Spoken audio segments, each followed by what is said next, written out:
Babu. Mimi ndo baba Kawangele. Mungu wangu we. Babu.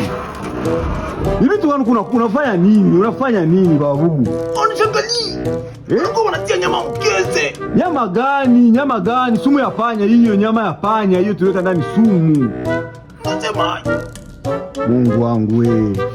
Ulitia nyama mkeze nikasema mbona unaweka nyama mkeze? Unaweka shida mfamia bure tu hapa unataka kwa saa hii haina dawa haina nini? Dakika 2 hapo nataka uka. Unakokotea watu mashida ya bure. Nilisema hivi. Basi kwa wanatia nyama na Usi mtego wa panya. Huyu ni mtego wa panya huyu. mtego wa nini? Wa panya. Sio kese. Ona jinsi macho yake yanaanza kuarusha sasa. Ona. Acha kusema vile. Unataka kufa babu. Nilikuwa niliongea na Yesu nikasema kama ndakufa niko na miaka. Ona macho yako kisianza kuarusha. Ona.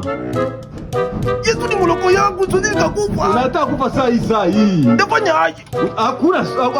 Hakuna dawa ya hiyo. Nisaidie basi. Hakuna kufa. Hakuna maziwa hata hapa karibu. Kawangele.